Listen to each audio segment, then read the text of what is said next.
Quand on parle de changement climatique et de l'impact sur les espèces, on pense immédiatement à l'ours polaire. Ça a été un peu choisi comme l'emblème des changements climatiques, mais ça va bien au-delà de l'ours polaire et il y a énormément de conséquences différentes ou de processus différents qui vont affecter les espèces. Par exemple, les koalas se nourrissent beaucoup de plantes d'eucalyptus, puis on a démontré que du fait des changements climatiques, la composition des feuilles d'eucalyptus changeait et les koalas avaient parfois du mal à satisfaire leurs besoins alimentaires.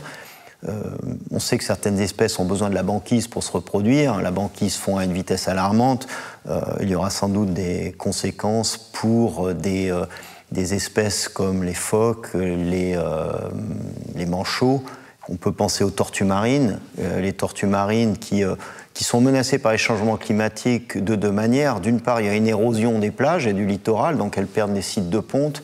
Mais aussi, on sait que le sexe des tortues marines, des petits, est déterminé par la température. Donc un changement de température peut induire un biais dans le nombre de petits de chaque sexe qui va être produit. Les saumons ont besoin d'eau fraîche pour se reproduire et bien oxygénée.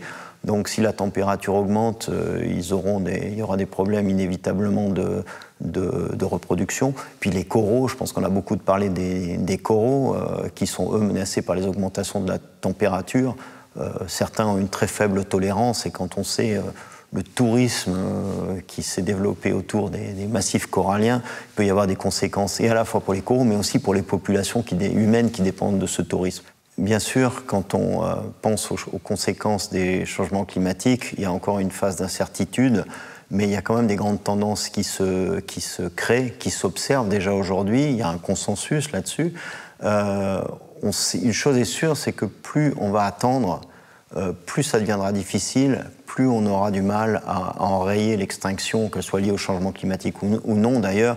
Et si on s'y prend aujourd'hui, il y a des chances qu'on ait quand même des succès et qu'on continue à avoir certaines espèces menacées pour encore longtemps.